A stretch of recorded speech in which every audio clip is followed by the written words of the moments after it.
What's up, everybody? Welcome back to Real Talk Real Estate. So we're going to be talking about July market trends today. What's going on? So there are some changes. There are some shifting that we're going to talk about today. And I've got some notes and whatnot here to be able to talk through. If you haven't followed my NAR lawsuit updates, you need to go watch those videos. Please go watch them. They do go into effect August 1st. At least for the stuff that's changing for us. So the settlement still has a long ways to go and the lawsuits and everything. But as far as things changing in real estate, they're changing pretty soon. So go check those out. As always, you can listen to this on Spotify and watch it on Spotify, watch it on YouTube. You can listen to it on Apple Podcasts. So feel free. I'm going to be showing some stuff on the screen. So if you are listening, maybe go watch at another location if you can. So anyway, so where did we end last time? What am I talking about? Where do we always begin? We always begin with how many homes are on the market. Last month, when we were talking, we had seen increases, and then we started slowing down, and that is still the case. So last month, I think we were around like 17,900, just over 17,900 homes on the market. Now we are at 17,800 homes on the market. So we've come down a little bit, hasn't really changed. So we're hovering, and this keeps happening where we'll increase a little bit in volume, then we just hover there for months. So it's one of those that interest rates are still high. So let's talk about interest rates real quick. So interest rates actually have come down some. So in the past week, they've come down. So we were over 7%. We'd been hovering there for a while. We'd been hovering around 7 to 7.2. And now we're at like 6.8. And then FHA loan, you're sitting at like 6.25. VA, FHA are sitting around 6.25. So, and obviously all that depends on credit and all that different stuff. But interest rates have come down a little bit. So one of the things I'm going to talk about a couple different things. I'm going to talk about some market data. So I've got my market data here that I'm going to talk about. But let's talk about interest rates and what the Fed has said recently. So as you know, I am very bearish on interest rates. There were people saying, oh, we'll be in the 5s this year. And at first I thought that. And then as we started getting into the year, I went, no, there's no way. Inflation's too much of a problem. So inflation has been sitting around 3%. So we went up earlier this year in the late spring, and then it started coming down. I think we were like 3.5, then we started coming down like 3.3, and I think we just hit in June, I think we're at 3%. And so they're seeing inflation come down. That's a good thing. That's what we want. The goal is 2%. I want it under 2% because obviously inflation means that it's still rising. Doesn't mean that prices are coming down. No, it means stuff is still rising. So the Fed, however, has just come out recently and said, well, we're not going to wait for rates, interest rates to get down to 2% before we cut rates. And I'm like, great. So again, I think this has to do more with the election than anything else. And again, it doesn't matter who's in office. I feel like it always happens every 4 years where they're going to try and make it a little bit better right before the election. So it's one of those, I don't mean that in a political way. So it's one of those that they might do it. They might lower it a little bit. Now, again, it's not like we're going to go from 6.8 to 5%. That's not what I mean. What I'm more saying is they might lower, when they lower interest rates on the national level, let's say 0.25% or something, that means we might come down to the mid 6s, So it's one of those, it's not always a correlation, but if they do cut rates this fall, which it sounds like they're talking September, if that happens, you'll see interest rates come down a little bit, which might spur people back into the market, might not. Personally, my belief is it'll spur some people back in the market, but it won't spur everyone. I think once we get in maybe next year, if we get in the 5s, I think that's when we'll see people actually start coming back in. And we've kind of seen that with new builds. A lot of people are going to new builds because they're offering 4.99% interest rates, stuff like that. And so if you have questions about that, let me know. There's a lot of different new builds out there right now that we can talk about. But so interest rates, it'll be interesting to see what they do. I hope they don't cut them for the rest of the year. I would just want inflation to get curbed. My fear is that they're going to start lowering rates and then inflation's going to stay steady and just sit there and it's not going to keep coming down. So that's my fear.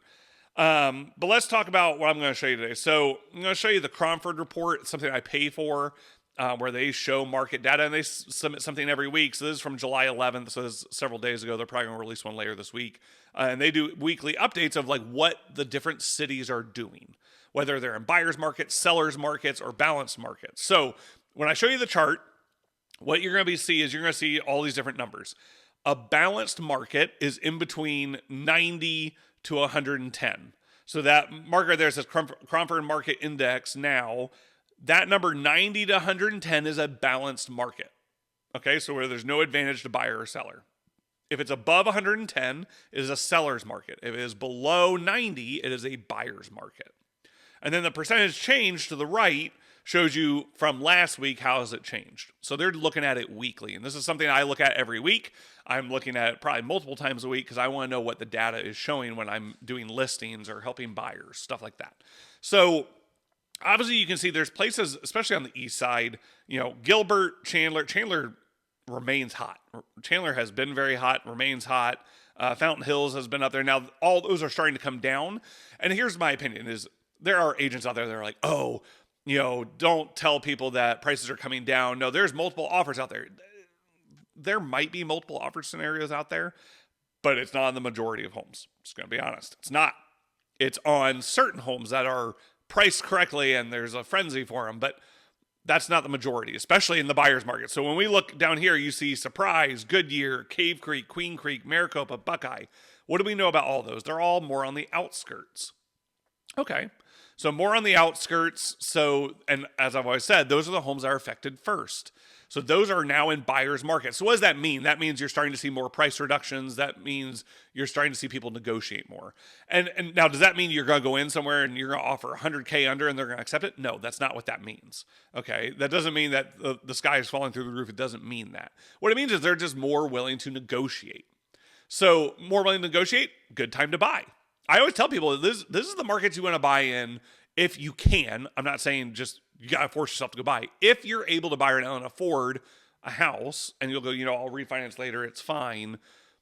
That's where it's like, okay, buy right now because you can negotiate. You can get a lot. When the market swings back and starts coming up, there's not as much negotiation power if you can negotiate at all. So that's just a lot of stuff to consider. So when you look at that market, you see a lot of stuff on the east side is higher up. Phoenix is higher up. I had somebody say to me, they're like, whoa, Paradise Valley is in a balanced market. Yeah, and that's also a specialty market because those homes aren't cheap. So it's one of those that we now see Peoria, Paradise Valley in balanced markets. And to me, balanced market is good for everybody, okay? You can negotiate, you can do it. Too many people have gotten used to 2018, 2019 and on, through 2022. Because they're like, oh, I'm just going to ask for a certain amount. People are going to give me that. We're going back to what is more normal. Real estate moves up and down. We've gotten used to low interest rates. We've gotten used to, oh man, I'm going to make a lot of money on my home. That is not normal where people are making 100, 200K on a home. Equity doesn't usually build that fast. 2021 was an outlier. When you look at that map of the chart going up, it spikes, and that's just not normal according to history. So it's one of those that we need to get used to. Markets are going to go up. They're going to come down a little bit. They're going to go up. Then they're going to go down. They're going to be balanced. They're going to go up. They're going to go down. That's what we have to get used to because that is the norm. We just got used to other things for a while. So we have to relearn real estate in that sense. And I have to talk to people about that because I'll have people tell me, well, I'm going to buy. And then in 2 years, I'm going to have $30,000 in equity. And I'm like, you might, but you might not. And you can't bank on that. So it's one of those that we can't think of like 2021 anymore like that. So with these markets shifting, obviously price reductions are happening. They are. Some of that is people overpricing their home. Like for instance, whenever I share comps with people for a listing, it's normal. I'll give them a range of what I think the house could be worth based on the comps that I see, the comparables in the neighborhood. Most, if not all times, they want to go at the top end of the comps. Okay. The problem is you're probably going to end up coming down. And if you're okay with that, that's great, And so it depends on how fast you want to sell, different things like that. But it's one of those that when you do that, you'll see people start coming down because it's like, okay, the market isn't going to sustain that. We don't have the demand from buyers. Now, if interest rates start coming down more, maybe we start gaining more demand. But the problem is we don't have people coming to sell their home.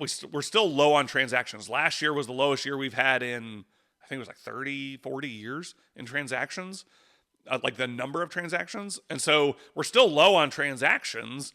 And so with low on transactions, that means people aren't selling and people aren't buying. High interest rates, that's why people aren't buying, and affordability is not there. And then selling, why would they sell when there's high interest rates and they have 50% or more equity in their home? Because 70% of Americans have 50% more equity in their home, which is crazy. 40% of people own their home outright. That's nuts.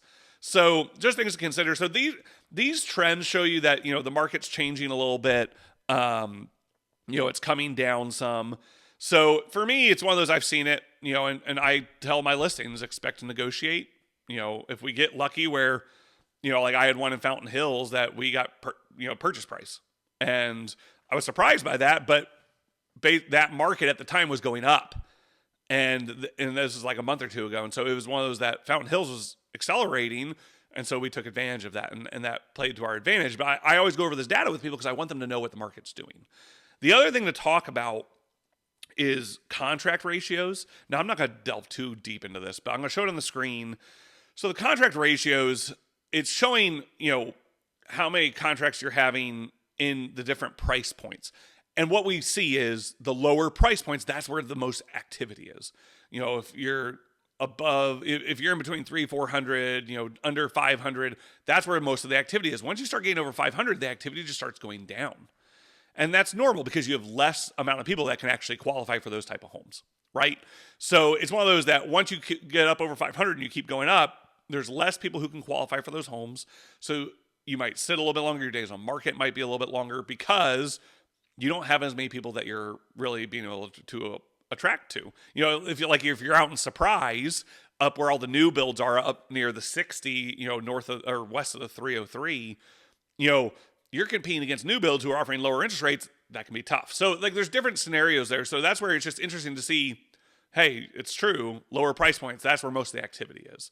So that's kind of the market trends right now. Obviously, if you guys have questions on any of this stuff, let me know. I'll be sending some emails out to all my clients and stuff about the lawsuits and everything going on because I want people to stay in the know. If you haven't watched those videos, please go watch them. You need to. But if you have questions about real estate, whether it be buying, selling, investing, I'd love to have a conversation. Would love to talk with you and just see what the best thing is for you. That's the way I run my business. It's real estate through relationships. So it's about doing what is best for you. It's not about a transaction or anything like that. It's finding out what is best for you. So I'd love to have that conversation with you. My information's below. Feel free to reach out to me. Guys, you've been talking to... I can't talk.